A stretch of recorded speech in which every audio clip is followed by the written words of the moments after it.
So this is a government which is time tested, and this is the government which we have witnessed its great contributions in every sector, in all directions.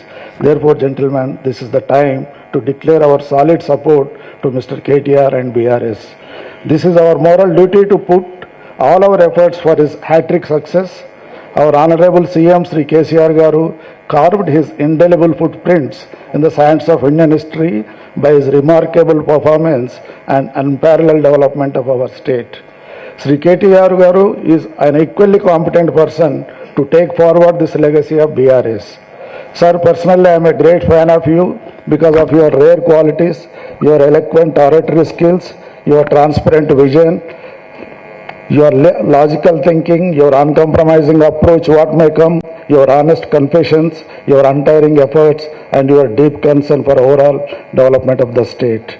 The famous philosopher Socrates says 4 qualities belong to a great administrator so that we will provide a good governance: to hear courteously, to answer wisely, to consider soberly, and to decide impartially. And Mr. KTR has genetically mastered all these 4 qualities, which is an unbeatable combination of weapon. So not only Telangana, with these qualities, you can conquer the world, sir.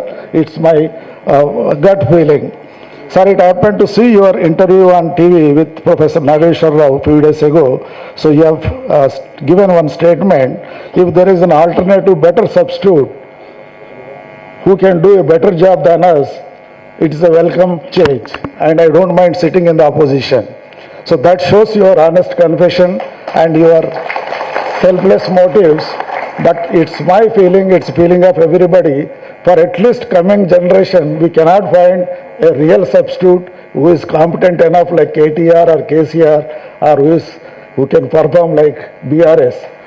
So I take this opportunity to give you an advance congratulations, because we are sure you are going to be a hat-trick victory. So we will celebrate once again in the same place. And I take one commitment: once the new government is formed, I need one day meeting with you, with our pharma sector. Anyway, with our pharma sector, to present our problems. We have enough problems. So Sadhikya, all my best wishes for all the grand success. Thank you, sir. Swami God, Gandhinagar Industries Association President. సభాధ్యక్షులు సుధీరెడ్డి గారికి మరియు గౌరవనీయులైన మంత్రివర్యులు Shri KT Ramarao గారికి హృదయపూర్వక అభినందనలు sir. అలాగే మనము 2014 కంటే ముందు ఎట్లున్నామో మనందరికీ తెలుసు, మన కష్టాలు ఎన్నున్నాయో మనందరికీ తెలుసు. కరెంటు లేకపోతే జనరేటర్లు కొనుక్కున్నాం సార్. జనరేటర్లో అమ్మే జీతాలు ఇవ్వాల్సిన పరిస్థితి వచ్చింది సార్ మాకు అప్పుడు. కానీ తెలంగాణ ఫామ్ అయిన తర్వాత మన కేసీఆర్ గారు 24 hours పవర్ ఇచ్చిండ్రు. ఇప్పుడు ఎక్స్పాన్షన్ ఇండస్ట్రీ, కొత్త ఇండస్ట్రీ కూడా పెడుతున్నాం సార్ ఇప్పుడు. దానివల్ల ఇది వట్టిగానే కాదు సార్, ఇది మన కేసీఆర్ గారు తీసుకున్న ఒక తెలంగాణ ఎట్లుండాలి అనే దాని మీద నిరంతర కృషి వల్లనే ఇది సాధ్యమైంది సార్. లేకుంటే ఇది సాధ్యమయ్యేది కాదు సార్. ఎందుకు సాధ్యమయ్యేది కాదంటే 2014 కంటే ముందు అదే అధికారులు ఉండే, మేము చాలా రిప్రజెంటేషన్స్ ఇచ్చాం సార్, కానీ ఎక్కడ శూన్యం సార్, అక్కడ ఏం జరగలేదు. 2014 తర్వాత అదే అధికారులు ఉన్నారు, కానీ ఇప్పుడు సాధ్యమైంది. అంటే పరిపాలించే వారికి ఎలా చేయించాలో తెలుసు కాబట్టి, మన కేసీఆర్ గారికి అది ఉంది కాబట్టి పరిపాలనా దక్షత, మన తెలంగాణ ప్రజలు ఎలా కష్టపడ్డారు, వాళ్ళకి ఏం కావాలి నిరంతరం ఆలోచించే మన బంగారు తెలంగాణ ఎలా కావాలని నిరంతరం 24 hours మన గురించి ఆలోచించే మన కేసీఆర్ గారే మళ్ళీ రావాలి. ఈసారి హ్యాట్రిక్ పక్కా సార్, 100% మేము పారిశ్రామికవేత్తల తరఫున చెప్తున్నాము. ఎవ్రీ ఇండస్ట్రియల్ ఎస్టేట్లో కూడా మేము కూడా, ఎందుకంటే ఇప్పుడు హ్యాపీగా ఉన్నాం. 24 hours పవర్ వల్ల ఇండస్ట్రీస్ నడుస్తున్నాయి. ఎంప్లాయ్మెంట్ కూడా 20 మంది ఉన్న ఎంప్లాయ్మెంట్స్ 2014, ఈరోజు 200 మంది పనిచేస్తున్నారు సార్. ఈ కరెంట్ గురించి నాకు ఎందుకు తెలుసా, I'm the transformer manufacture sir. నాకు తెలుసు కరెంట్ ఎట్లా ప్రాబ్లం వచ్చింది ఏంటిది. అప్పుడున్న 2014 కంటే ముందు 6 to 10 పవర్ కొనుక్కున్నారు సార్ ఇండస్ట్రీ వాళ్ళు. అది రేటు డబల్ రేట్ ఉండేది. ఆ రేటు కట్టలేక నాకు తెలిసి ఒక 25 ఇండస్ట్రీస్ క్లోజ్ అయింది సార్. గాంధీనగర్ జీడిమెట్ల ఇండస్ట్రీస్లలో నేనే రిప్రజెంటేషన్ చేసిన వాటికి 25-30 ఇండస్ట్రీస్ క్లోజ్ అయిపోయినాయి. మళ్ళీ ఇప్పుడు రివోక్ అయిపోయి వాళ్ళు చాలా బాగా నడుపుకుంటున్నారు సార్. ఇది మళ్ళీ మీరు రావాలి, బీఆర్ఎస్ ప్రభుత్వమే రావాలి. అందరూ దీనికి మనం పారిశ్రామికవేత్తలం, మన దగ్గర పనిచేసే ఒక్కరు, నా దగ్గర 200 మంది ఇంటూ 4 మెంబర్స్, అలాగే మనం చెప్తే వినే వాళ్ళు చాలా మంది ఉంటారు. ఒక్కొక్కరు 5,000 నుంచి 10,000 ఓట్లు వేయించే కెపాసిటీ మనందరికీ ఉన్నది. కాబట్టి అందరూ కూడా నిరంతరం మనకు అభివృద్ధి కావాలి. మనకు అభివృద్ధి కావాలంటే ఏం కావాలి? అభివృద్ధిని మనం చూసినాం. 70 ఏళ్ళు 60 ఏళ్ళకి సాధ్యం కాని అభివృద్ధిని మనం ఒక 6 సంవత్సరాలు 10 సంవత్సరాలు ఉన్న 6 సంవత్సరాల పీరియడ్లోనే మనం అభివృద్ధిని చూసాము. అభివృద్ధిని కొనసాగించాలి. మనం మంచిగా ఉండాలి, మన ఫ్యామిలీ మంచిగా ఉండాలి, మన పిల్లలు నెక్స్ట్ జనరేషన్ మంచిగా ఉండాలంటే మనకు బీఆర్ఎస్ ప్రభుత్వమే కావాలి. కేసీఆర్ గారే మనకు సీఎంగా ఉండాలి. కేటీఆర్ గారే మనకు మన పరిశ్రమల శాఖ మంత్రివర్యులు ఉన్నందుకు మాకు చాలా అదృష్టం సార్.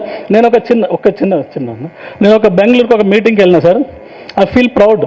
ఎందుకంటే వాళ్ళు చెప్పేదాన్ని బట్టి కేటీఆర్ గారు ఏంటి, ఈజ్ ద డైనమిక్ లీడర్. అంటే ఐ ఫీల్ నాది హుస్నాబాద్ కాన్స్టిట్యూన్సీ సైదాపూర్ మండలం సార్, తెలంగాణ, కరీంనగర్ డిస్టిక్. నేను చాలా హ్యాపీగా ఫీల్ అయినా. ఒక తెలంగాణ బిడ్డగా ఒక వేరే రాష్ట్రం వాళ్ళు మన తెలంగాణ గవర్నమెంట్ పొగుడుతున్నారంటే మనం అర్థం చేసుకోవాలి మనం ఏంటి, మనకేం కావాలి. అభివృద్ధి కావాలంటే మనకు మళ్ళీ కేసీఆర్ గారు రావాలి. కాబట్టి మన అందరం కూడా నిరంతరం కృషి చేసి ఈ 20 రోజులు మనం కష్టపడి ఇంటింటికైనా మనమన్నా తిరిగేసి మళ్ళీ అభివృద్ధే కావాలి. మనకు అభివృద్ధి కావాలంటే బీఆర్ఎస్ ప్రభుత్వం కావాలి. కాబట్టి అభివృద్ధినే కోరుకుందాం. హ్యాట్రిక్ సీఎంగా మన కేసీఆర్ని చూద్దాము. మళ్ళీ జై తెలంగాణ, జై తెలంగాణ. సమయాభావం వల్ల ఎక్కువ మందిని మాట్లాడిస్తలేము. చివరిగా గరిమెల్ల శ్రీనివాస్ గారు డైఫు కంపెనీ నుంచి మాట్లాడాల్సింది కోరుతున్నాం.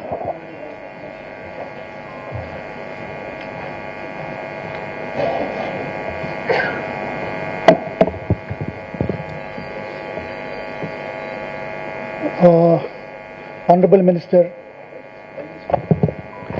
KTR Garu, Sudhir Reddy Garu, all the dignitaries on the dais and off the dais, a very warm and good afternoon to all of you.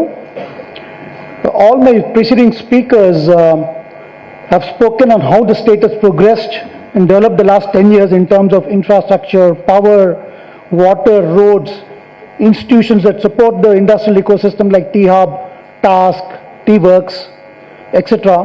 And also the state statistics in terms of comparison with other states in terms of whether it is ease of doing business, or quality of doing business, or other parameters. Of course, I agree with all the preceding speakers that yes, Telangana has progressed and raised the bar to such a high level that others, there's a distant second, not a close second, but a distant second among the states. But what I would like to bring to the fore is not these tangible things. These tangible things is what we all see. But what I would like to bring to the notice of the minister and all others is the psychological and meta aspect to all this. Most state governments espouse these tangibles as a big deal. While I must thank the present Telangana government, Sri KTR Garu and the Chief Minister KCR Garu, for not making these tangibles as a big deal. They made it as a given.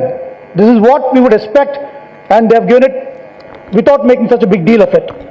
Our CM sir and KTR Garu have made us feel that these are the bare minimum that we should expect for, and because of this, the government also laid a solid framework on attracting enterprises, a strong foundation for business continuity, and creating a salubrious industrial ecosystem which has gone on autopilot mode. The minister was talking about his entire mechanism, his entire secretaries on autopilot mode. That I definitely see that, because with electioneering in progress last 1 month, a lot of things have moved for me.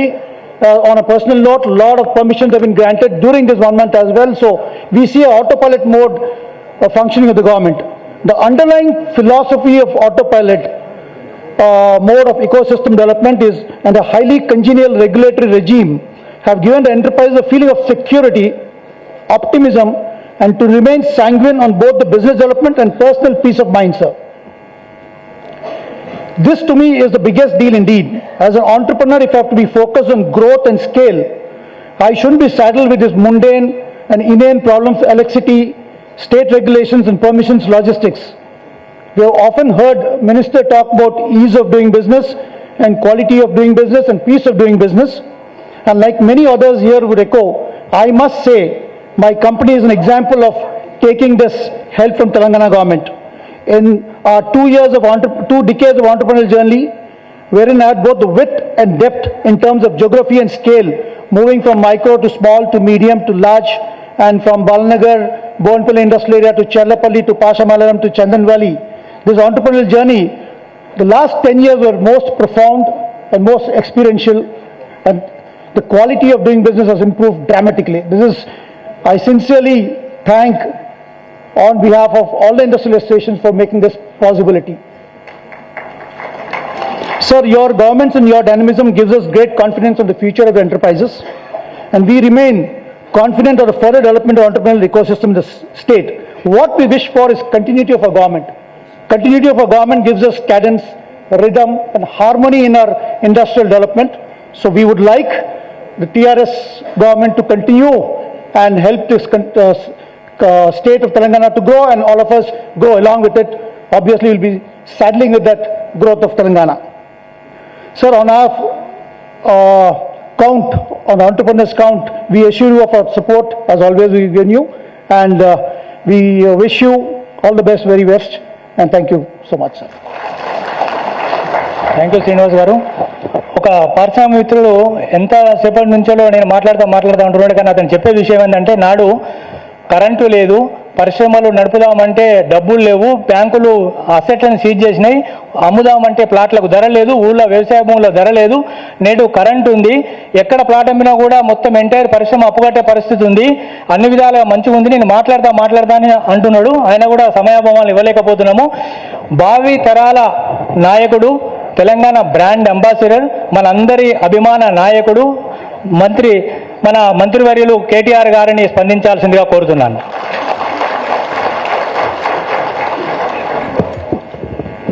అందరికీ నమస్కారం. గౌరవనీయులు సుధీర్ రెడ్డి గారు, వేదిక పైన ఆసీనులైన పెద్దలందరికీ, వేదిక ముందున్న పెద్దలందరికీ ముందుగా ఒక క్వశ్చన్ అడగాలి మిమ్మల్ని అందరినీ. మీరు తినొచ్చిండ్రా లేదా? అయితే పర్లేదు. ఏం లేదంటే డౌట్ వచ్చింది మళ్ళీ. మీరు నేను కొద్దిగా తిన్నాను. మా మీటింగ్లో మధ్యలో ఎవరో బ్రెడ్ ఆమ్లెట్ తెస్తే తినొచ్చిన. 20 రోజులు ఇట్లే ఉంటుంది, నిద్ర ఉండదు, తిండి ఉండదు, ఒక మీటింగ్కి వెళ్ళి ఒక మీటింగ్కి. బట్ థ్యాంక్ యూ, అందరికీ కూడా హృదయపూర్వకంగా ధన్యవాదాలు. ఎందుకంటే సహజంగా బిజినెస్ మెన్ ఎవరైనా కూడా, బిజినెస్ మెన్ కానీ బిజినెస్ విమెన్ కానీ, బాహాటంగా ఒక స్టాండ్ తీసుకుని ఫలానా వాళ్ళు గెలవాలి, ఫలానా వాళ్ళు తిరిగి రావాలి అని స్వతహాగా చెప్పరు. కానీ టుడే ఐ హంబ్లీ బో my head in front of all of you. నా శిరస్సు వంచి మీ అందరికీ ధన్యవాదాలు. ఎందుకంటే it takes a lot of guts to come out as a business man and say that ఫలానా వారు గెలవాలి అని చెప్పడానికి చాలా ధైర్యం కావాలి. మాట్లాడిన ప్రతి ఒక్కరికి, విచ్చేసి సంఘీభావం తెలిపిన ప్రతి ఒక్కరికి కూడా హృదయపూర్వకంగా, మనస్ఫూర్తిగా, పూర్తి హోల్ హార్టెడ్గా I thank all of you. ఎన్నికలు పిల్లలకి పరీక్షలు వచ్చినప్పుడు ఎట్లా ఉంటుందో మాకు ఎన్నికలు వచ్చినప్పుడు అట్టే ఉంటుంది. ఎట్లా ఉంటుందంటే, పరీక్షలు వచ్చినప్పుడు మీకు తెలుసు, సరిగ్గా మొదలు ఇయర్ అంతా సరిగ్గా చదవకపోతే ఏం చేస్తాం, లాస్ట్ 1-2 డేస్ నైట్ అవుట్ చేసి చదువుతారు పిల్లలు. అంటే రాత్రి అంతా మెలుకుని కష్టపడి కింద మీద పడి చదువుతూ ఉంటారు. కరెక్ట్గా అక్కడ పోయిన తర్వాత మనం పత్రికల్లో క్వశ్చన్ పేపర్ చూడంగానే అప్పుడు నిద్ర వస్తుంటుంది. అట్లా ఆ టైప్లో ఉంటుంది అనమాట. కానీ అదృష్టవశాత్తు తెలంగాణ ప్రభుత్వం గత 9.5 ఏళ్ళుగా పనిచేస్తూనే ఉంది, 9.5 ఏళ్ళుగా ప్రిపేర్ అవుతూనే ఉంది. బాగా ప్రిపేర్డ్ ఉన్నాం కాబట్టి మాకే డౌట్ లేదు. మళ్ళీ ఇదే హాల్లో డిసెంబర్ 1st వీక్లో తప్పకుండా విజయోత్సవ సభ కూడా చేసుకుందాం. I'm very confident. With all of your blessings and all of your support will come back strongly. నాకే అనుమానం కూడా లేదు. అట్ ద సేమ్ టైం, సరే ఇక్కడ మీరు కొద్దిగా లొల్లి పెట్టకపోతే నాకు మాట్లాడుతున్నాను. ఇక్కడ మీరు మా చెవుల్లో మాట్లాడితే ఎట్లా? జర పక్కకు వచ్చేయండి ప్లీజ్, పక్కకు వచ్చేయండి సార్. మీకు పక్కనుంటే వాళ్ళు లొల్లి పెడుతున్నారు, నాకేమి నడతలేదు, నేను డిస్టర్బ్ అవుతున్నాను. మీరు వచ్చేయండి. 9.5 ఏళ్ళు తెలంగాణలో ఏం జరిగింది, ఇవాళ నాకెందుకు ఓటేయాలి? ఇప్పుడు నాకు చల్లకొచ్చి ముంత దాచే అలవాటు లేదు.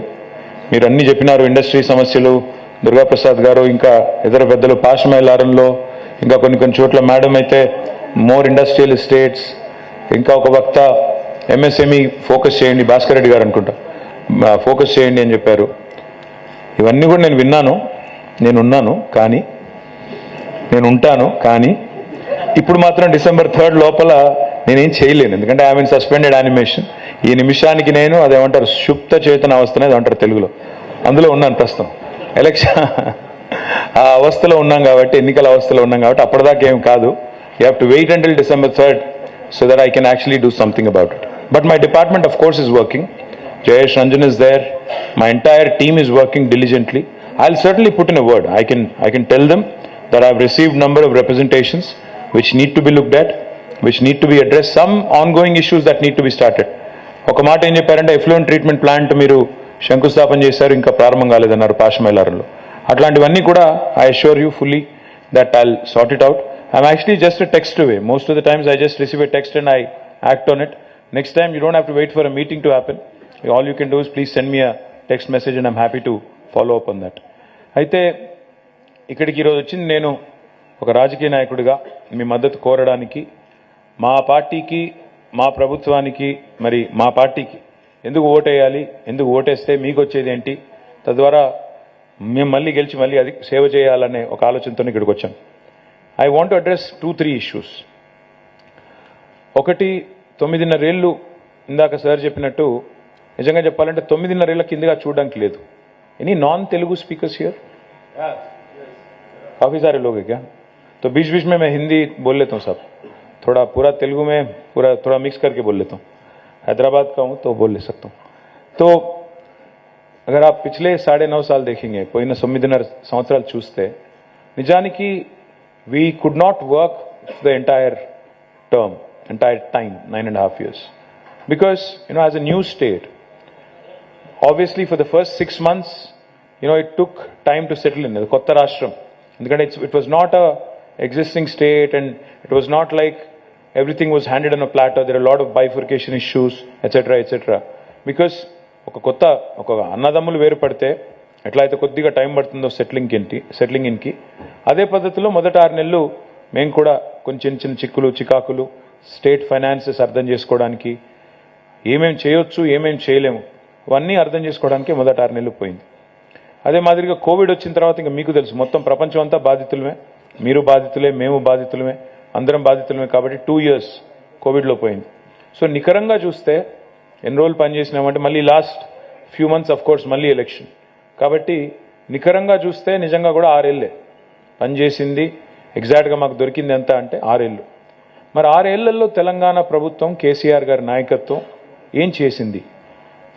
For about 5-10 minutes I request you, మీరు పారిశ్రామికవేత్తలు, మీరు వివిధ పారిశ్రామిక వాడల ప్రతినిధులు అనేది మర్చిపోండి.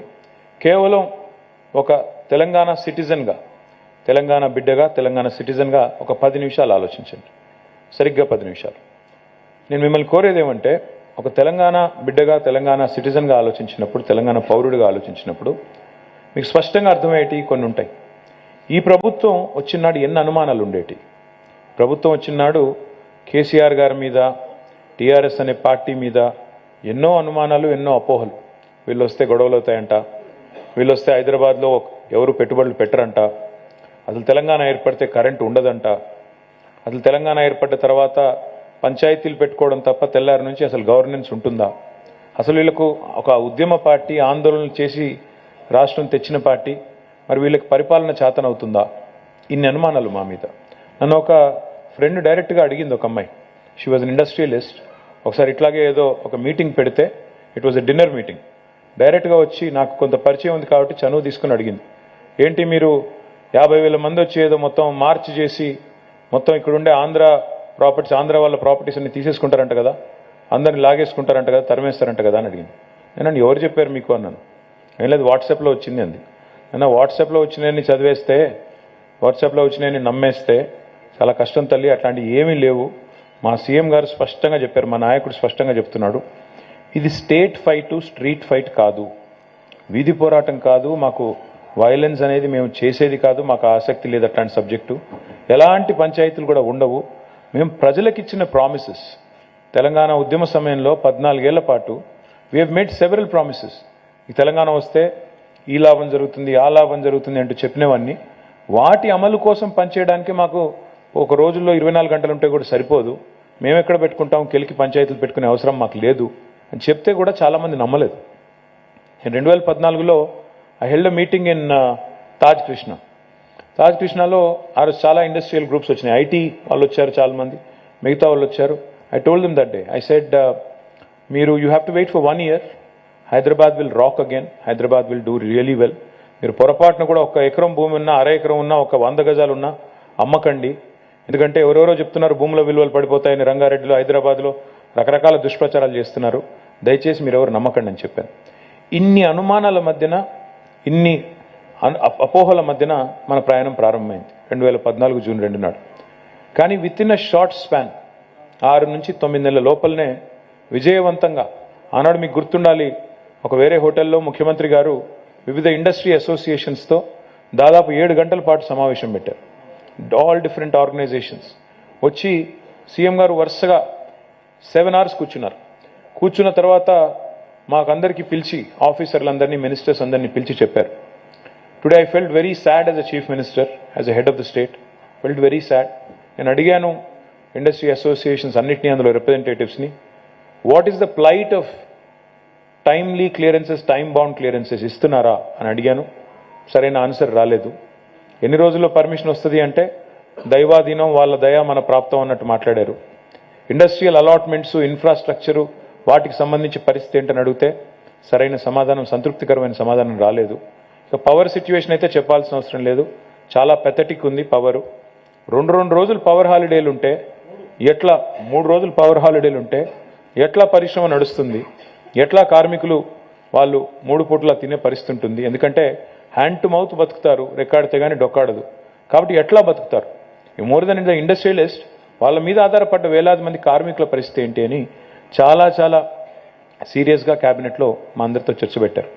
ఫైనల్గా ఆ రోజు మాకు బాగా గుర్తున్న ఒక సన్నివేశం, జయేష్ రంజన్ గారు 2-3 సందర్భాల్లో చెప్పారు, మీకు కూడా గుర్తుండాలి. అందరి ముందు అడిగారు ఆ రోజు కేసీఆర్ గారు. అప్పుడు industry special chief secretary was Pradeep Chandra, అప్పుడు జయేష్ గారు కమిషనర్ ఆఫ్ ఇండస్ట్రీస్ ఉండేది. అందరి ముందు అడిగారు. హీ సెడ్, ఈ టైమ్లీ క్లియరెన్సెస్ లేకపోవడం ఏంటి అని అడిగారు. అడిగితే వాళ్ళు, లేదు సార్ టైమ్లీ ఉంది, సింగిల్ విండో ఉంది, అదే అని వాళ్ళు కూడా చెప్పారు. చెప్తే ముఖ్యమంత్రి గారు అడిగిన మాట నా మనసులోంచి ఇంకా పోవట్లేదు. అసలు why should the government give a permission అని అడిగారు. ఇండస్ట్రీ అసలు ఎందుకు అప్లై చేసుకోవాలి, మనం పర్మిషన్ ఎందుకు ఇవ్వాలి, అది చెప్పండి మీరు అన్నారు. వాళ్ళు ఎదురు కూర్చున్న వాళ్ళు ఒక 10 నిమిషాలు బిత్తరపోయారు. ఎందుకంటే ఒక ముఖ్యమంత్రి సడన్గా ఇదివరకు 50 ఏళ్ళు లైసెన్స్ రాజులో లైసెన్సులు ఇవ్వడానికి అలవాటు పడ్డ ఐఏఎస్ అధికారులను పట్టుకొని ఐవరీ టవర్లో కూర్చుని మీ దగ్గరకు వచ్చి, అయ్యా మహాప్రభు మీ అందరికి దండం అని చెప్పి బతిలాడించుకునే అధికారులను పట్టుకొని స్ట్రైట్గా అడిగిన మాట, ఎందుకు ఇవ్వాలి అసలు పర్మిషన్, ఎందుకు ఇవ్వాలి government, why should the government be in the business of giving a clearance at all అంటే అందరూ బుర్రగులు కొక్కున్నారు, నెత్తికొక్కున్నారు, ఎందుకు ఇవ్వాలి నిజంగానే. ఫైనల్గా ఒక ఆయన ఏదో లాజికల్గా ఆన్సర్ చెప్పారు, సార్ ఏదైనా ప్రమాదం జరిగితే ఎట్లా, ఎవరు జవాబుదారి అని అడిగారు. అడిగితే దాని మీద ఆల్మోస్ట్ 1 గంటన్నర చర్చ జరిగింది. చివరికి ఆ రోజు తీసుకున్న నిర్ణయం ఏంటంటే, let the industry avail self certification, స్వీయ ధృవీకరణ, self certification చేసుకొనివ్వండి.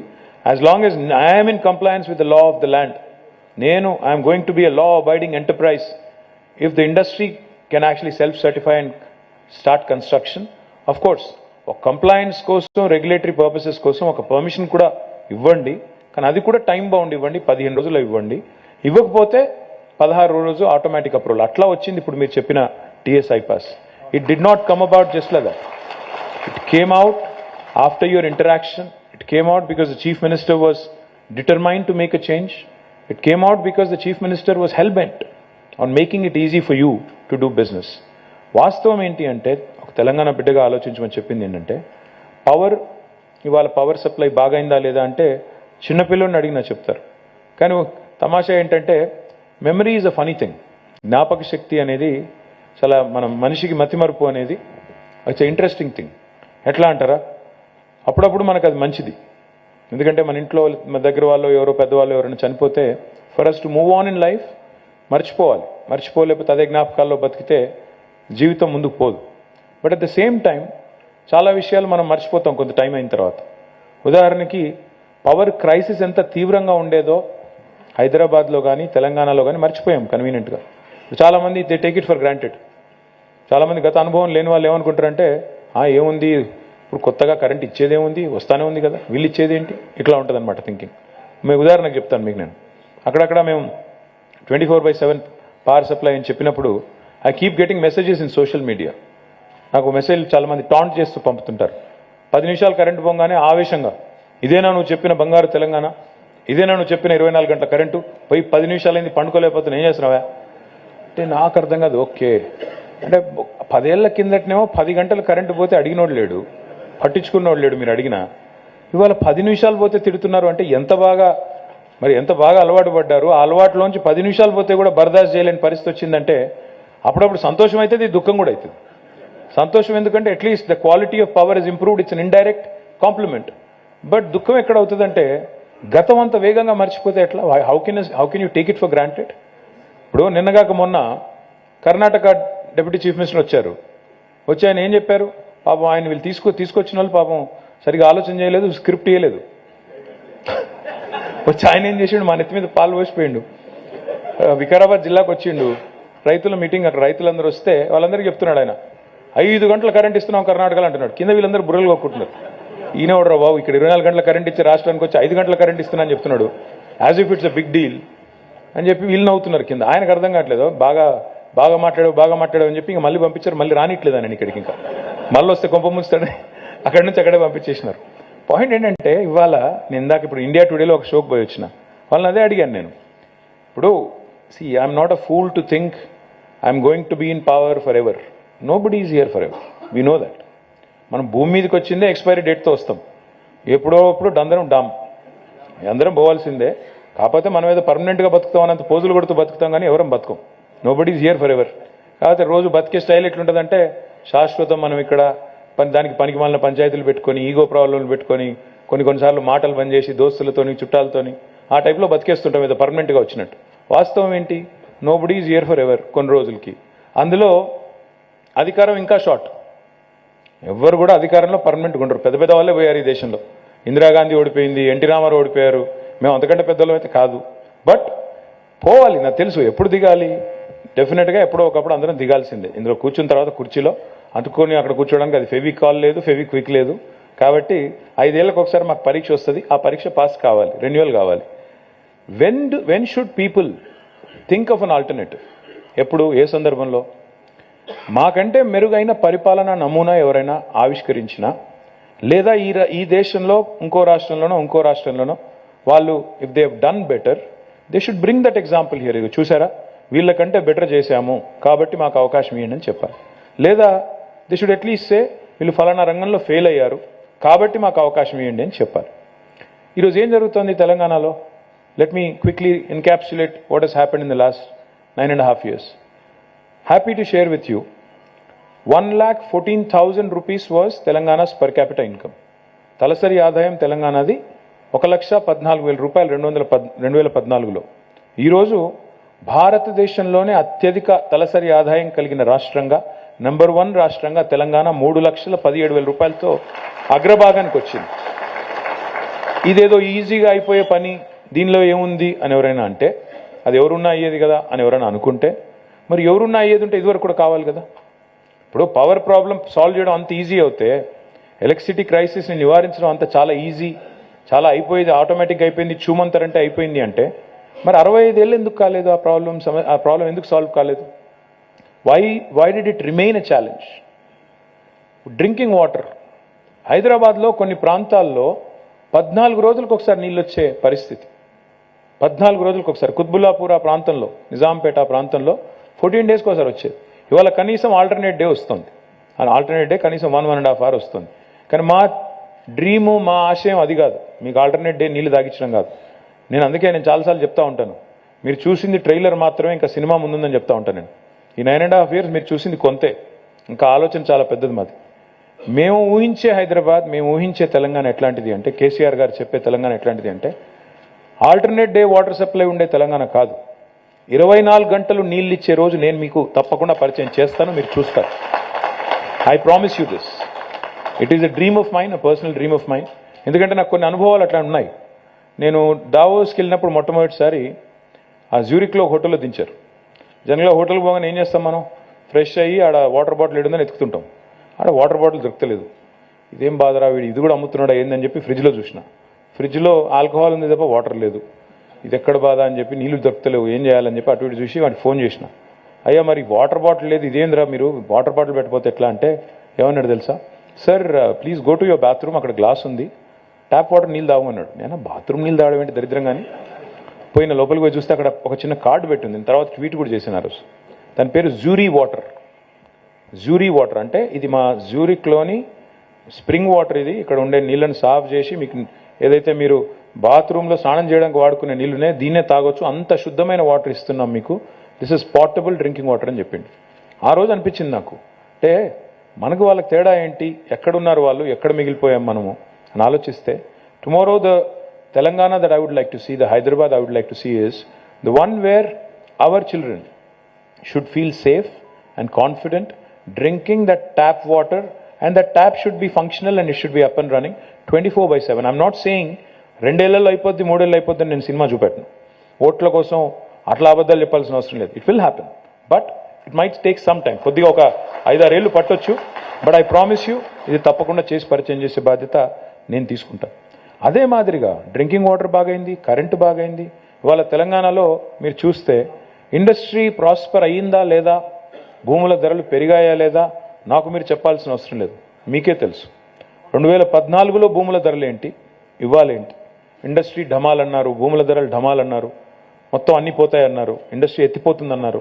Today I'm proud to share with you, even in October when I was already one leg into elections, I was working on bringing a Karnataka company here.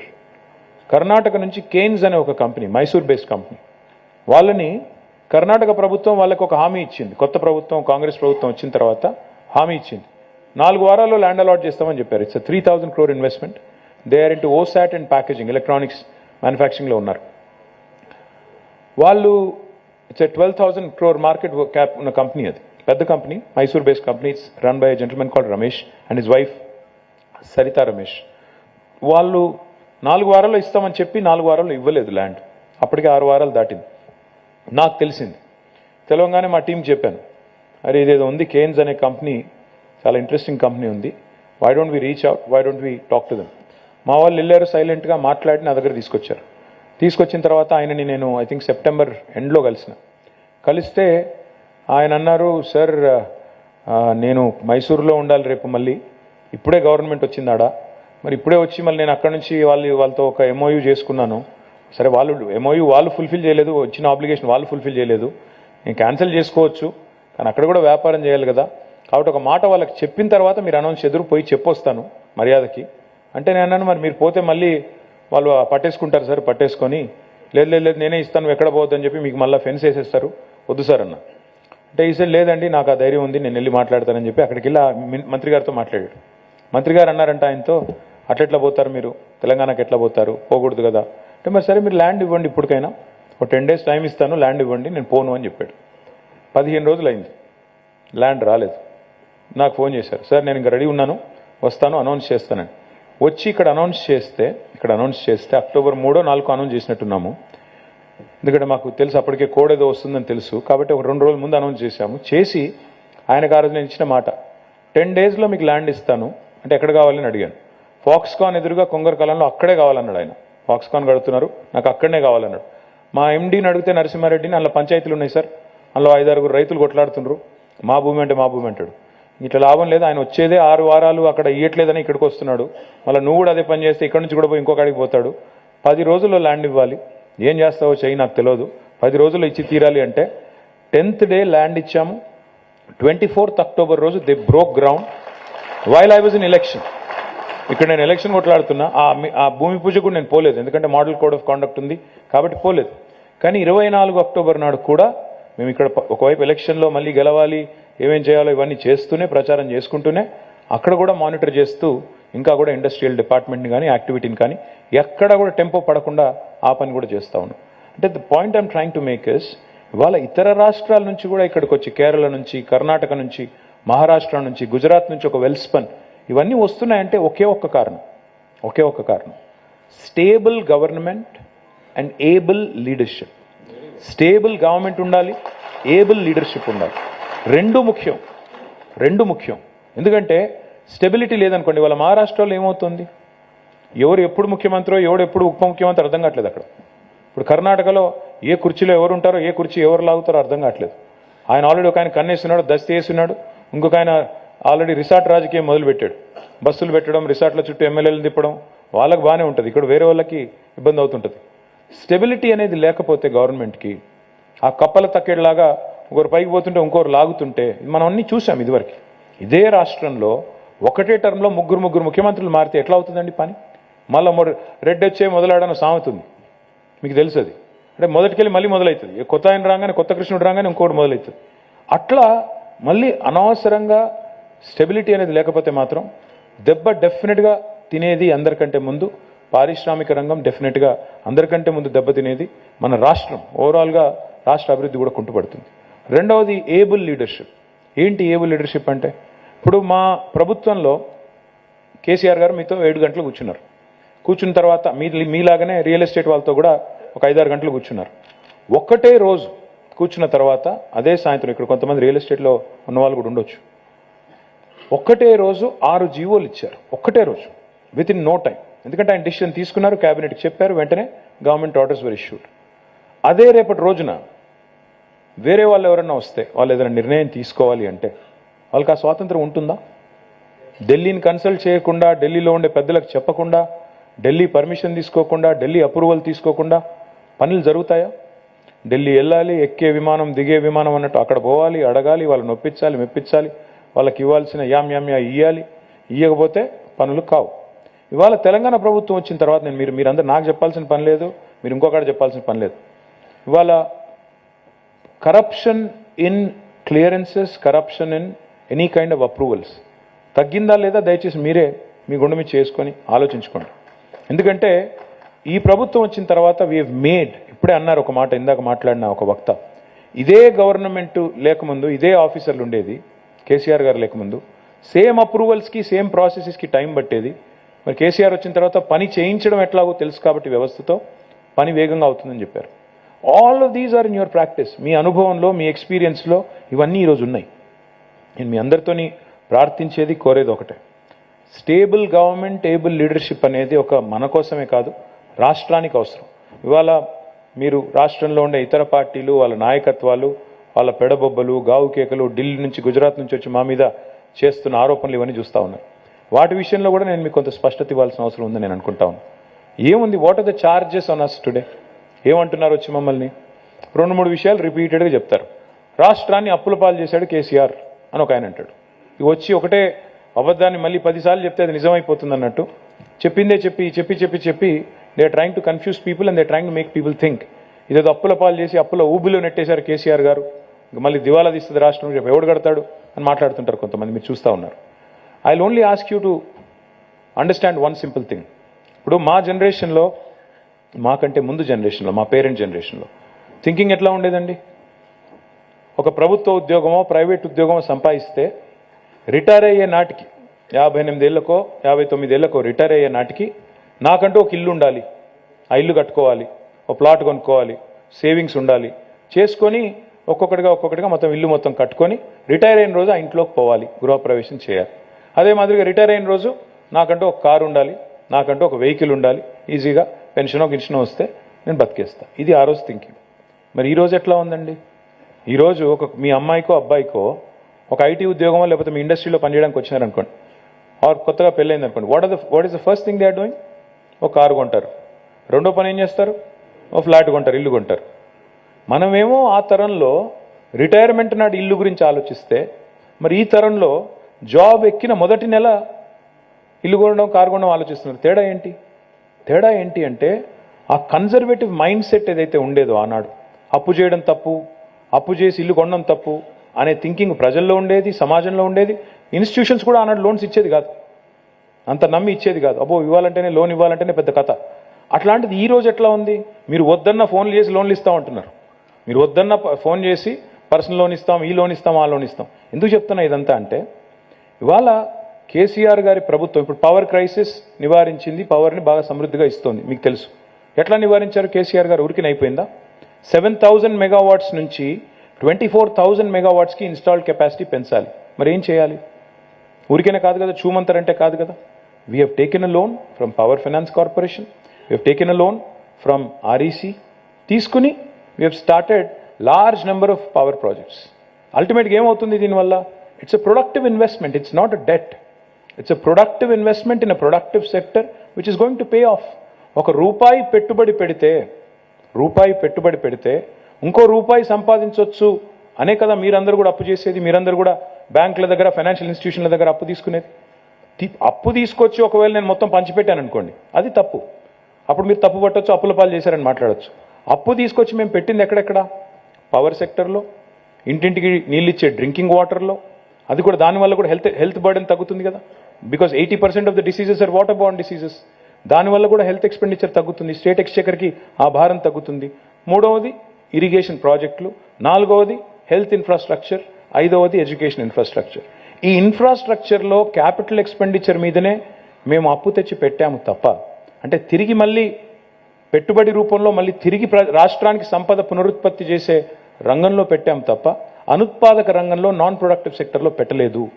దయచేసి అది అర్థం చేసుకోవాలి. ఇంకొక మాట, today our debt GSDP ratio, because debt is eventually linked to the growth, our debt GSDP ratio is among the bottom 5 states in India. 28 రాష్ట్రాలు ఉంటే 28 రాష్ట్రాల్లో కింది నుంచి 5వ ర్యాంకులో 23వ ర్యాంకులో ఉన్నది తెలంగాణ డెట్ GSDP రేషియోలో. వీఆర్ ఎగ్జిబిటింగ్ ఫిస్కల్ ప్రూడెన్స్ చూపెడుతూనే FRBM రూల్స్కి అతిక్రమించకుండానే ఈ కార్యక్రమం చేస్తున్నాం. ఇంకొక మాట కూడా మీకు చెప్పాలి అప్పుల విషయంలో, so that you can discuss and debate in your family, in your circle, among your employees. Ivala the two most developed countries in the world evandi, America and Japan. America debt GDP ratio ento telusa meeku? 116%, if I remember correctly, subject to correction of course. Japan ento telusa debt GDP ratio? 200% పైన. భారతదేశాన్ని ఎంతో తెలుసా? 60%. తెలంగాణది ఎంతో తెలుసా? 25%.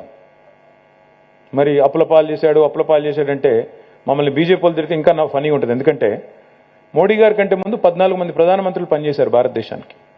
అందరూ కలిసి సమిష్టిగా చేసిన అప్పు మోడీ గారి కంటే ముందు 14 మంది ప్రధానమంత్రులు. The total debt of the country, national debt, was 56 lakh crore. And one prime minister, 15th prime minister of India Narendra Modi single హ్యాండెడ్గా చేసిన అప్పు ఎంతో తెలుసా మీకు? 112 లక్షల కోట్లు. ఆ 14 మంది చేసిన దానికి రెట్టింపు అప్పు చేశారు. మరి ఆయన చేసిన తప్పేనా? మేము చేసిన తప్పైతే? My humble request to all of you is understand this in the current context, especially when you're making investments into productive sectors. రెండో మాట మమ్మల్ని రిపీటెడ్గా అనేది ఏంటి? మీరు కుటుంబ పాలన అంతా ఒక కుటుంబమే బాగుపడ్డది. ఇప్పుడు రాష్ట్రం తలసరి ఆదాయం 1,14,000 రూపాయల నుంచి 3,17,000 పెరిగితే ఒక కుటుంబమే బాగుపడిందండి. ఇక్కడ మీ కుటుంబాలన్నీ బాగుపడలేదా? మీ మీద ఆధారపడ్డ కార్మికుల కుటుంబాలు బాగుపడలేదా? కేవలం ఒక కేసీఆర్ గారి కుటుంబమే బంగారు కుటుంబం అయింది, మిగతా ఎవరు కాలేదు. అది మా మీద ఛార్జ్. అర్థం ఉందా అందులో ఏమన్నా? ఇప్పుడు మేము నిజంగానే మొత్తం దోచేసుకొని ఇప్పుడు వచ్చిన ప్రతి ఒక్కరు తిడతాడు ఢిల్లీ నుంచి, కేసీఆర్ అవినీతి పరుడు, కేసీఆర్ ఇది, కేసీఆర్ అది. మరి 9.5 ఏళ్ళ నుంచి మీరేం చేస్తున్నారు? అన్ని ఇన్స్టిట్యూషన్స్ ఉన్నాయి కదా మీ చేతుల్లోనే. నిజంగానే మేము తప్పు చేసింటే why are you not going after us? Why are you not taking action? ఊరికే వచ్చి నోటికొచ్చినట్టు మాట్లాడమేనా? నోటికొచ్చినట్టు మాట్లాడి ఒక అబద్ధాన్ని 100 సార్లు చెప్తే నిజమవుతుందనే సామెతను పట్టుకొని ఎన్నిసార్లు రిపీట్ చేస్తే అంత మంచిదని వచ్చిన ప్రతిసారి అదే సొల్లు పురాణమా? కొత్తదని చెప్పరా? తెలంగాణకి ఏం చేశారో ఒక్కటి చెప్పరు. తెలంగాణకు మీరు ఏం చేశారు, ఎందుకు ఓటేయాలంటే చెప్పే పరిస్థితి లేదు. కేవలం కేసీఆర్ని తిడితే 4 ఓట్లు వస్తాయి, కేసీఆర్ని ఇన్సల్ట్ చేయాలి. If we have done something wrong, you think Modi will spare us? ఆయన మమ్మల్ని వదిలిపెడతాడా? ఆయన ఎట్లా జుట్టు చేతిలో పట్టుకొని ఎవరెవరిని ఎట్లా చేయాలో అట్ట చేసే మనిషి ఆయన. వదిలిపెడతాడు ఆయన? ఇవాళ విచిత్రం ఏంటంటే రాహుల్ గాంధీ గారు వచ్చి మేము మోడీ కలిసిపోయామంటాడు. మీరు మోడీ ఆ పవర్, మా బీజేపీకి బీ టీము. మేము ఇప్పుడు మా పార్టీ పుట్టింది 2001లో, 23 ఏళ్ళు అయింది. 4 ఎలక్షన్లు కొట్లాడడం. This will be our 5th general election.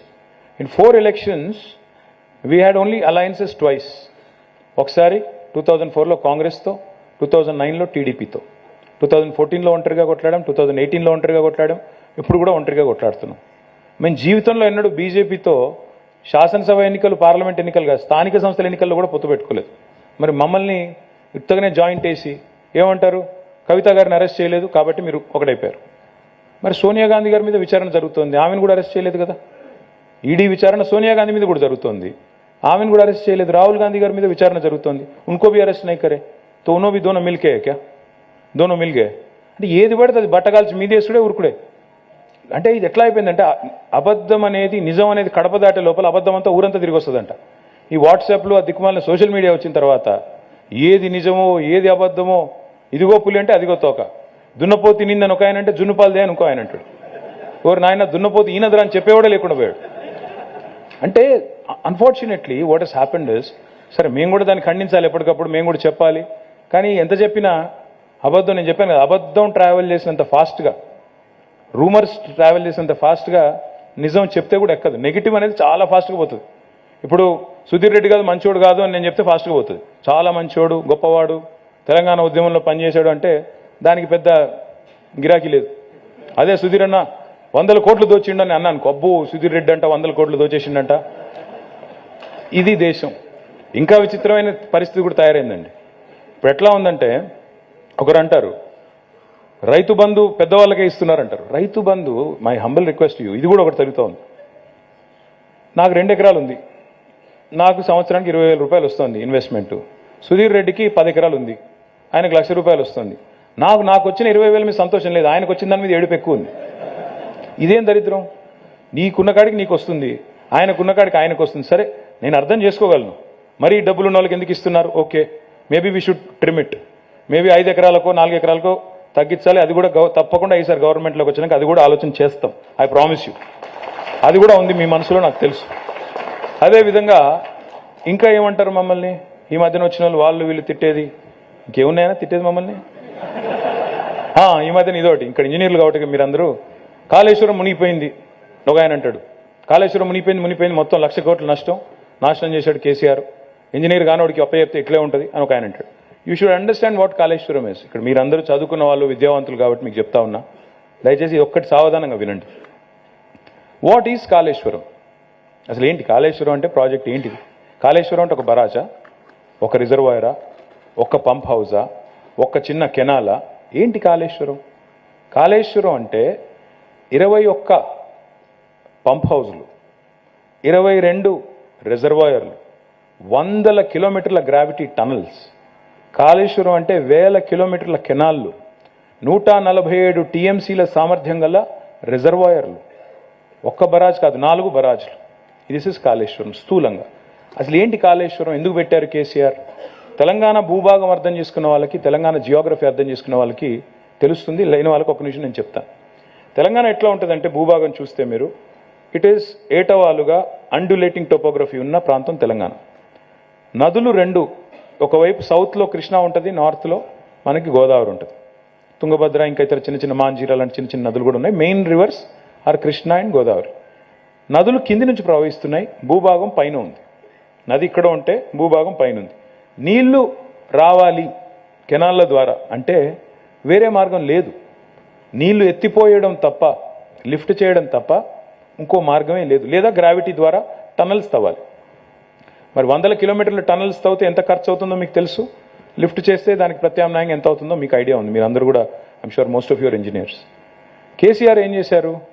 ఆనాడు కాంగ్రెస్ ప్రభుత్వంలో original design was Pranahita Chevella అని పెట్టారు.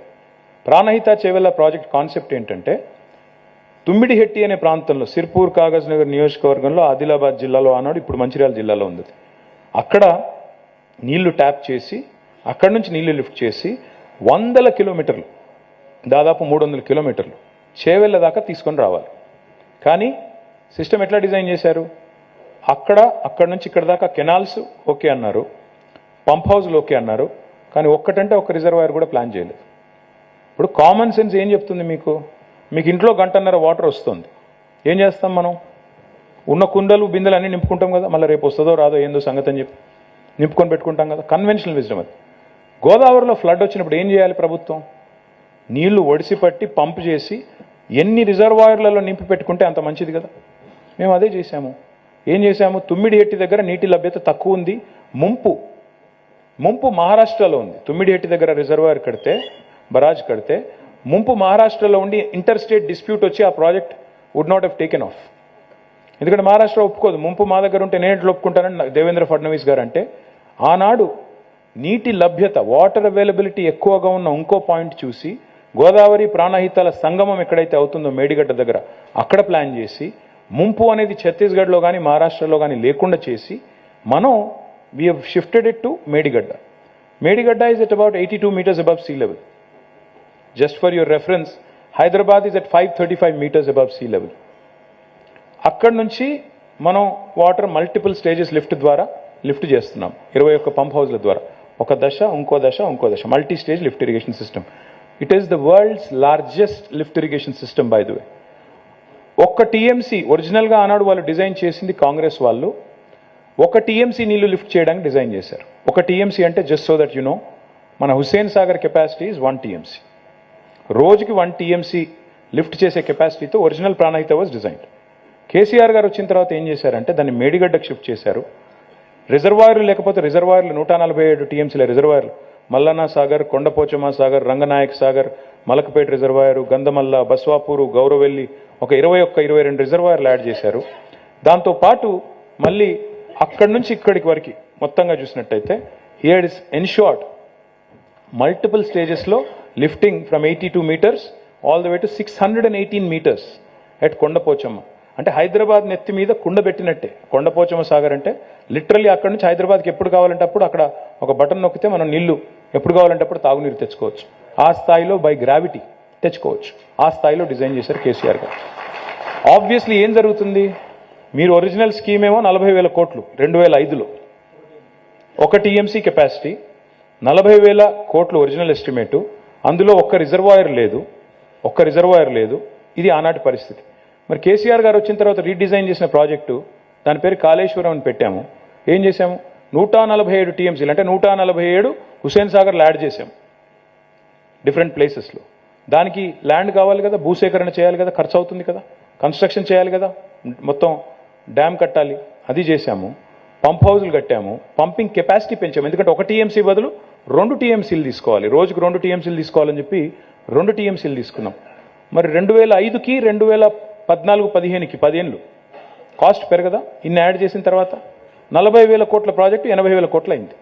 రాహుల్ గాంధీ వస్తాడు, 80,000 కోట్ల ప్రాజెక్టులో 1,00,000 కోట్ల కుంభకోణం జరిగింది అంటాడు. నేను ఏం చేయాలి, సావాలా, నెత్తి బాదుకోవాలా, ఎక్కడైనా నెత్తి తగ గుద్దుకొని చావాలన్న గోడకి? ఏం చెప్పాలి ఆయనకి? No, they are not helping me sir, they are helping BJP. Unfortunately that's the problem. They are helping BJP set the narrative. ఇంకా విచిత్రం, మేడిగడ్డలో ఏదో జరిగింది అని హడావుడి చేసిపోయారు. It could be an engineering problem, I'm not denying it. I will not deny that there is a problem, I can't deny it. కానీ అక్కడ 2 piers కుంగినాయి మేడిగడ్డ బరాజ్లోనే. It is not the first time this has happened in this country. That barrage was built by a reputed agency like L&T. L&T is not any other Tom, Dick or Harry. It's one of the most reputed companies of India, respected across the world. అట్లాంటి company కట్టిన barrage అది. ఆ barrage cost 1,839 కోట్లు. Medigadda barrage cost, ఒక barrage 1,839 కోట్లు, అంటే 2,000 కోట్లు కూడా కాదు. కానీ ఇక్కడున్న ఆయన పోతాడు 1,00,000 కోట్లు కొట్టుకొని పోయినాయి అంటాడు. ఊరి నాయన 1,00,000 కోట్లు ఎక్కడివి, కొట్టుకుపోవడం ఎక్కడిది, ఎత్తుకపోవడం ఏంది, మీ బాధ ఏంది, ఎవరైనా అడుగుదామంటే ఇల్లాజికల్. రాహుల్ గాంధీ గారు పోయారు, ఆయన మహా ఇంజనీరు. పోయి ఇప్పుడు మనం బ్రిడ్జ్ కడతామండి, బ్రిడ్జ్ కడతాము, కల్వర్ట్ కడతాం, ఏది కడతాం, బ్రిడ్జ్లో కాంట్రాక్షన్కి, ఎక్స్పాన్షన్కి, సమ్మర్కి, హీట్కి, కోల్డ్కి ఉండేటట్టు ఏం చేస్తాం, జాయింట్ పెడతాం కదా, ఎక్స్పాన్షన్ జాయింట్ పెడతామా? అక్కడ పోయి నిలబడ్డాడు ఈ మహానుభావుడు. ఇది క్రాక్ అంటాడు, మొత్తం బరాజ్ క్రాక్ వచ్చింది. ఆయన ట్విట్టర్లో పెట్టి సచ్చాడు. ఇది నేను చెప్పట్లేదు, ఐఎమ్ నాట్ జోకింగ్. నేను చూసి షాక్ అయ్యాను. ఊరు నాయన నిజంగా ఈ మనిషికి ఇంత కూడా తెలియదా అని. ఊరికేనా అన్నారు మరి ముద్దపప్పు అని. నేను ఏమంటున్నా అంటే ఎక్స్పాన్షన్ జాయింట్ని పట్టుకొని క్రాక్ అంటే నెత్తి ఎక్కడ కొట్టుకొని సావాలి మేము, చెప్పండి మీరు. ఇంకోటి నేను క్లియర్గా చెప్తాను, మీ అందరికీ అర్థం కావాలి, పత్రికల ద్వారా ప్రజలకు కూడా అర్థం కావాలి. అన్నారం పంప్ హౌస్ మునిగింది, ఒక 3-4 ఏళ్ల కిందట నీళ్ళు వచ్చినాయి, మునిగింది. మరి అట్లాంటి కాంగ్రెస్ కట్టిన శ్రీశైలంలోని జనరేటింగ్ స్టేషన్ కూడా మునిగింది. మేము కూడా అనొచ్చు, ఇప్పుడు కావాలంటే మస్తుగా మాట్లాడచ్చు, ఏముంది, నోరే కదా. శ్రీశైలం జనరేటింగ్ స్టేషన్ కూడా మనం మునిగింది కదా 1 సంవత్సరం కిందట. అది కూడా మరి మేము కట్టలేదు కదా, కాంగ్రెస్ కట్టింది కదా. అంటే ఆ కట్టింది కూడా ఒరిజినల్గా తప్ప. ప్రకాశం బరాజ్లో, ధవళేశ్వరం బరాజ్లో కూడా ఈ సమస్య వచ్చింది, మీకు తెలుసో లేదో. వెస్ట్ బెంగాల్లో ఫరక్కాలో వచ్చింది, నాగార్జున సాగర్లో వచ్చింది. ఒక దగ్గర కాదు సమస్యలు వచ్చినాయి, కడెంలో వచ్చింది. Engineering problems. ఇప్పుడు మనం ఇల్లు కడతామండి, ఇప్పుడు నేను చెప్తే మళ్ళీ కొంతమందికి ఓవర్ సింప్లిఫికేషన్ అనొచ్చు, కానీ ఇల్లు కడతాం, ఇల్లు పూర్తయింది, గృహప్రవేశం చేస్తాం, పూజా గీజా చేసి వెళ్ళిపోయాం, బ్యాండ్ బాజా భారత్. ఇది పైన లీకేజ్ స్టార్ట్ అయింది, వాటర్ ప్రూఫింగ్ సరిగ్గా చేయలేదు వాడు. ఏం చేయాలి నేను? మొత్తం ఇల్లు గుల్ల కొట్టాలనా? ఇదేం లాజిక్? మళ్ళీ పిలిచి మళ్ళీ వాటర్ ప్రూఫింగ్ చేస్తాం, మరి చేయరా సరిగ్గా చేయదా అని తిట్టి మళ్ళీ చేయిస్తాం. ఇప్పుడు మేమేం చేస్తున్నాం, ఎగ్జాక్ట్గా సేమ్ పని చేస్తున్నాం. ఆ బరాజు 5 సీజన్స్ని మిడ్ స్టాండ్ అయింది, Medigadda barrage. This is not the first year of Medigadda. ఆ barrage last year it withstood the highest flood in Godavari, 28 lakh cusecs flooding వస్తే కూడా దట్ బరాజ్ విత్స్టూడ్ ఇట్. ఈ సంవత్సరం ఏదో జరిగింది, ఏం జరిగిందని తెలుసుకునే లోపలనే ఆయనేమో వచ్చి క్రాక్ అంటాడు జాయింట్ని చూసి, ఈయనేమో తెల్లారి ఎన్డీఎస్ఏ రిపోర్ట్ అని ఒకటి అనౌన్స్ చేస్తాడు, మొత్తం వేస్ట్, ఇంకా 3 బరాజులు కూలగొట్టాలి అర్జెంటుగా, మొత్తం నాశనం చేశారు ప్రజాధనం అని ఈయన అంటాడు. అంటే దున్నపోతు ఈయన ఆయన అనగానే ఈయన వచ్చి వెంటనే జున్నుపాలేవి, దుడ్డెట్లుంది, బాగుందా లేదా, అందంగా ఉందా లేదా అని ఈయన అంటాడు. లాజిక్. నేను ఇంకొక మాట అడుగుతున్నాను, దయచేసి సీరియస్గా వినండి. 130 మంది చనిపోయారు మన గుజరాత్లో ఒక బ్రిడ్జ్ కొలాప్స్ అయ్యి, Morbi. Have you heard of a report? Have you heard of any action being taken? Did the chief minister take responsibility? Did the PWD minister take responsibility? Did engineering chief take responsibility? Was there a culpable criminal action against the agency? ఎక్కడ చిన్నారా మీరు అసలు ఒక మాట, any peep in media? సరే media అంటే ఇంకా భయపడుతుంది మోడీ గారికి, మనం ఏం చేస్తాం కానీ ఒక్క మాట కనీసం ఎక్కడన్నా. 130 మంది చచ్చిపోయిన కాడనేమో కుయ్యలేదు కయ్యలేదు, అక్కడ రాహుల్ గాంధీ పోడు ఎవడు పోడు, ఇక్కడ మాత్రం కేసీఆర్ని ఈ రాష్ట్రంలోంచి దాటనివ్వద్దు.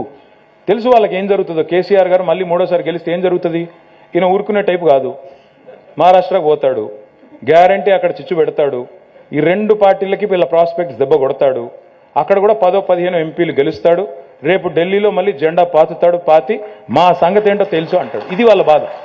వీళ్ళ రాహుల్ గాంధీకి మోడీకి కోపం ఏంది అంటే, ఆయన వచ్చి ఈయన బీ టీం అంటాడు, ఈయన వచ్చి ఆయన బీ టీం అంటాడు. మేము ఎవరి బీ టీము కాదు, మేము తెలంగాణ ప్రజల ఏ టీం అంతే తప్ప మేము ఎవడి బీ టీం కాదు, మాకు ఆ కర్మ కూడా లేదు. As long as we are here to serve the people of Telangana. We are not here to be subordinates of either Rahul Gandhi or Narendra Modi. కొంతమంది అంటారు మమ్మల్ని, మీరు మోడీని వ్యతిరేకిస్తే మరి ఇండియా అలయన్స్లో ఎందుకు లేరు అంటే, ఇండియా అలయన్స్లో ఉంటేనే మేము మోడీని వ్యతిరేకించినట్ట అంటే, ఈ దేశం ఏంటి రాహుల్ గాంధీ క్యాంపు మోడీ క్యాంపు 2గా విభజించారా? అది ఎప్పుడు జరిగింది? అంటే దేశంలో 3వ మనిషి ఉండకూడదా, 3వ పార్టీ ఉండకూడదా? మేము వాళ్ళకో వీళ్ళకో వత్తాసు పలుకుతూ తోక పార్టీ కావాలా? Why is that? There are 13 political parties in this country which are not aligned either to NDA or India. So are all of them B teams? ఆయన ఇంకొక మాట, ఈ ఆదత్ పड़ गई इनको, राहुल गांधी साहब को, जाते वेस्ट बंगाल, वहां बोलते दीदी को आप बीजेपी के बी टीम हो, वहां से दिल्ली आते आगे बोलते आज अरविंद केजरीवाल तुम बीजेपी बी टीम, वहां से जाते यहाँ पे क्या बेंगलुरु, कुमार स्वामी तुम बीजेपी बी टीम, वहां से सीधा इधर फ्लाइट लेकर हैदराबाद, केसीआर तुम बीजेपी बी टीम. ये क्या आदत है? अगर आप में अगर वोट लेने की ताकत नहीं है, अगर आप में दम नहीं है, आपके प्रोग्राम में दम नहीं है, तो हम क्या कर सकते हैं उसके लिए? किसी को भी ऊपर भी कुछ भी करके ऐसे ही कुछ भी बोल दे के, मैं सीधा पूछ रहा हूं, अगर किसी को ना अरेस्ट करना हमारी समझौता की निशान है, तो अरेस्ट तो आपको भी नहीं करे, सोनिया मैडम को अरेस्ट नहीं करे, आप पे भी कार्रवाई चल रही, फिर आप भी बी टीम है उनके. ये कहां की मैच फिक्सिंग है? నేనేమంటున్నా అంటే, ఈ ఆరోపణలు తప్ప, ఈ పనికి మాలిన పసలేని ఆరోపణలు తప్ప, let them compare as in any sector. ఇప్పుడు మా పక్కనే కర్ణాటక ఉందండి. 2014లో మనం ఇక్కడ వచ్చాం మీ దయతో, మళ్ళీ 18లో మీరు గెలిపించారు, మళ్ళీ ఇక్కడే ఉన్నాం. 2013లో అక్కడ బీజేపీ గవర్నమెంట్ ఉండేది, కాంగ్రెస్ గవర్నమెంట్ ఉండేది. 18లో అక్కడ బీజేపీ గవర్నమెంట్ వచ్చింది. 2 ఇక్కడ మనం ఉన్నాం, అక్కడ వాళ్ళు ఉన్నారు.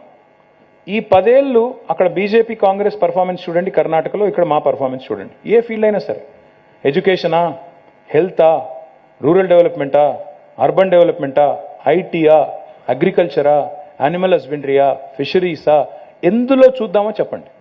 Happy to compare. నేను అందుకే అన్నాను, మాకంటే మెరుగైన పరిపాలన నమూనా ఉంటే ఆవిష్కరించండి, చెప్పండి. What have you done? Please show it to the people. ఇవాళ today I'm proud standing here in front of all of you. I'm sorry I'm taking too long. I'm proud I'm standing in front of all of you. We have surpassed Bangalore twice in a row. 2 సంవత్సరాలు technology job క్రియేషన్లో last year it was 33% of the total tech jobs. This is not my data. This is NASSCOM's data. We have crossed Bangalore for the first time in history last year. Out of the total jobs created in India, 450,000, 1,50,000 came from Hyderabad, 1,46,000 came from Bangalore. This year, it's 44% of the total jobs coming from our city, Hyderabad. Is it not growing? ఇవాళ హైదరాబాద్ పెరగట్లేదని ఎవరైనా అనగలరా? ఒక రజనీకాంత్ వస్తారు, ఆయనకు అర్థమవుతుంది, ఆయన చెప్తున్నాడు, అరే హైదరాబాద్ చూస్తే కొన్ని ఏరియాల్లో న్యూయార్క్ లాగా ఉంది భయ్ అన్నాడు. ఇక్కడ ఉన్న గజనీలకు మాత్రం అర్థం కాదు, రజనీకి అర్థమైంది. సన్నీ డియోల్ వస్తాడు, ఆయన చూసి ముంబై నుంచి వచ్చి, అరే క్యా ఖూబ్సూరత్ హై ఆప్కా హైదరాబాద్ మే యहीं रहता हूं, मेरे को भी मन कर रहा है यहाँ पे एक घर खरीद लेता हूं అని సన్నీ డియోల్ అంటాడు. ఇక్కడ ఉన్న వాళ్ళకి అర్థం కాదు. లయ అనే అమ్మాయి వచ్చింది ఈ మధ్యన, యాక్టర్ ఒక అమ్మాయి, ఇదివరకు తెలుగు సినిమాలో చేసేది. ఆ అమ్మాయి యూఎస్లో ఉండి మళ్ళీ తిరిగి వచ్చి ఆ అమ్మాయి చెప్తోంది, మనం నేను చూశాను వీడియో, మా శాన్ ఫ్రాన్సిస్కో కంటే ఎల్ఏ కంటే హైదరాబాదే బాగుందండి, అక్కడంతా పాతబడ్డాయి బిల్డింగ్లు, ఇవి కొత్తగా ఉన్నాయి, మంచిగా ఉన్నాయని చెప్తుంది. ఇక్కడ ఉన్న వాళ్ళకేమో అర్థం కాదు. We tend to take things for granted.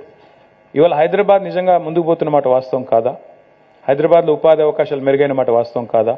తెలంగాణలో కేసీఆర్ గారి గవర్నమెంట్లో ఇవాళ ఆల్రౌండ్ డెవలప్మెంట్ ఉన్న మాట వాస్తవం కాదా?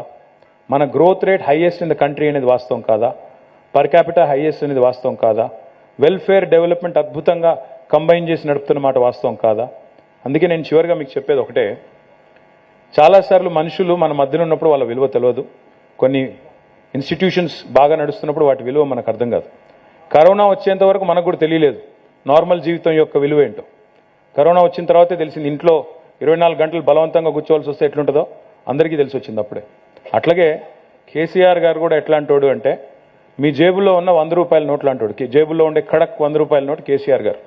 ఆ 100 రూపాయల నోటు పెట్టుకొని మీరు నడుచుకుంటూ పోతుంటే రోడ్డు మీద ఒక చిల్లర రూపాయి కనబడింది అనుకోండి, దానికోసం వంగితే ఏమవుతుంది? ఇది పోతుంది, అది పోతుంది. నా రిక్వెస్ట్ ఏంటంటే అట్లాంటి 100 రూపాయల నోటు పోగొట్టుకోకండి. కేసీఆర్ గారి గవర్నమెంట్ని తిరిగి తీసుకొని రండి, బాధ్యత తీసుకోండి. రాబోయే 4 రోజులు దయచేసి, 4 రోజులు లేదనుకుంటా, ఇంకా రాబోయే 20 రోజులు దయచేసి మీరందరూ కూడా మా కోసం కొద్దిగా ఎఫర్ట్ పెట్టండి. Please talk to your colleagues, your family, your friends, your workers, everybody. Make sure they vote for us and make sure we come back and then we can celebrate here on December 8th. Thank you. Jai Telangana. Thank you sir. మా ఎంఎస్ఎంఈల slogan ఏంటంటే, మీ వెంటే మేముంటాం, మీతో కొట్లాడుతాం మా సమస్యల మీద అన్నదే మా slogan sir. ఇప్పుడు పారిశ్రామికవేత్తలందరికీ ఒక విజ్ఞప్తి, timely clearances, time bound clearances ఇస్తున్నారా అని అడిగాను, సరైన ఆన్సర్ రాలేదు. ఎన్ని రోజుల్లో పర్మిషన్ వస్తుంది అంటే, దైవాధీనం, వాళ్ళ దయ మన ప్రాప్తం అన్నట్టు మాట్లాడారు. ఇండస్ట్రియల్ అలాట్మెంట్స్, ఇన్ఫ్రాస్ట్రక్చరు, వాటికి సంబంధించి పరిస్థితి ఏంటని అడిగితే సరైన సమాధానం, సంతృప్తికరమైన సమాధానం రాలేదు. ఇక పవర్ సిచ్యువేషన్ అయితే చెప్పాల్సిన అవసరం లేదు, చాలా పెథటిక్ ఉంది పవరు. 2 రోజులు పవర్ హాలిడేలు ఉంటే ఎట్లా, 3 రోజులు పవర్ హాలిడేలు ఉంటే ఎట్లా పరిశ్రమ నడుస్తుంది, ఎట్లా కార్మికులు